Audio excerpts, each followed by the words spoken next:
Iran ने अपना झंडा हटाकर ब्लैक झंडा लगा दिया है और ये सीधा सिग्नल दिया जा रहा है कि इमाम मेहदी के आने का वक्त करीब आ चुका है। आज से 1400 साल पहले मुसलमानों के नबी हजरत मोहम्मद सल्लल्लाहु अलैहि वसल्लम ने साफ तौर पर फरमाया था कि जब तुम खुरासान की तरफ से काले झंडे निकलते देखो तो तुम उनके साथ जुड़ जाना, क्योंकि उसी झंडे के नीचे मुसलमानों के खलीफा इमाम मेहदी होंगे। और आज जब ईरान जैसे देश में ब्लैक फ्लैग की बात सामने आती है तो बहुत से लोग इसे उसी हदीस से जोड़कर देख रहे हैं और मान रहे हैं कि ये कोई छोटी घटना नहीं बल्कि एक बहुत बड़ा इशारा है आने वाले वक्त का। रिवायत में ये भी आया है कि इमाम मेहदी के आने से पहले दो ऐसी निशानियां होंगी जो जमीन और आसमान बनने के बाद कभी नहीं हुई। रमजान के पहले हिस्से में चांद ग्रहण होगा और रमजान के आखिरी हिस्से में सूरज ग्रहण होगा। और अगर आप ध्यान से देखें तो इस बार यही चीजें देखने को मिली। 3 मार्च को चांद ग्रहण हुआ और रमजान के दौरान सूरज ग्रहण भी हुआ, लेकिन एशिया में उस वक्त सूरज डूब चुका था, इसलिए हमें दिखाई नहीं दिया, जबकि दूसरी कंट्री में साफ नजर आया। अब बहुत से लोग इसे वही निशानियां मान रहे हैं जिनका जिक्र रिवायत में किया गया था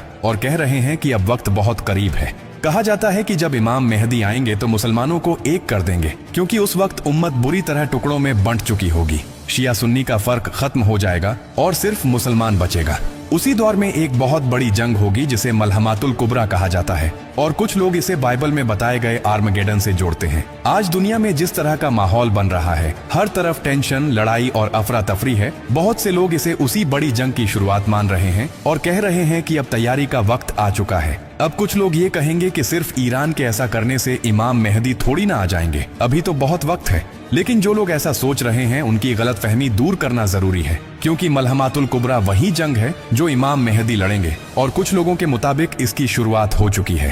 कहा जा रहा है कि 2 मार्च 2026 को यूएस और ईरान के बीच वार शुरू होने के एक दिन बाद करीब 200 अमेरिकी सैनिकों को एक मैसेज मिला जिसमें लिखा था गॉड्स डिवाइन प्लान, और उसमें यह दावा किया गया कि यही आर्मगेडन की शुरुआत है। और इस्लाम में जिस जंग को मलहमातुल कुबरा कहा गया है, कुछ लोग उसी को आर्मगेडन बताते हैं। अब बात करते हैं उस देश की जिसे लोग शैतान की पूजा करने वाला देश कहकर बुलाते हैं, और वो है इजराइल। ये देश भारत से हजारों किलोमीटर दूर है। इस देश में रहने वाले लोगों को ना तो हिंदू कहते हैं और ना ही मुस्लिम, इन्हें ज्यूस या फिर यहूदी कहते हैं। ये पूरी दुनिया में जहाँ भी जाते हैं वहाँ से इन्हें भगा दिया जाता है। ये वही लोग हैं जिन्होंने हजरत ईसा अलैहिस्सलाम को मारा था और ये 40 से भी ज्यादा देशों को कंट्रोल करते हैं, जिसमें से इंडिया और अमेरिका भी है। ये वही लोग हैं जिसे हिटलर ने मारा था। इनका सिर्फ एक ही सपना है कि पूरी दुनिया पर कब्जा करके सभी धर्मों के लोगों से एक साथ किसी तरह का पूजा करा के उनके खुदा को यानी कि शैतान को धरती पे बुला सके। इन्हें ना हिंदू से डर लगता है ना ही ईसाई से, इन्हें सिर्फ मुस्लिम से डर लगता है, और मुस्लिम में भी सिर्फ शिया मुस्लिम से डर लगता है, जो कि सिर्फ 10% मुस्लिम है। शिया मुस्लिम भले ही लगभग खत्म हो चुके हैं, मगर इन्हें इतना डर लगता है कि ये एप्स्टीन फाइल का उसे करके अमेरिका से वर्ल्ड वॉर 3 कराने की कोशिश कर रहे हैं। दोस्तों, मैं एक न्यूट्रल कंटेंट क्रिएटर हूँ।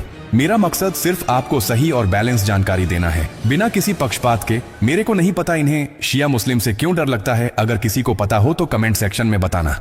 और हाँ, डॉक्टर कार्डियो चैनल सिर्फ एक कंटेंट क्रिएटर नहीं है। हमारा कर्तव्य है आपको सच दिखाना और सही जानकारी देना।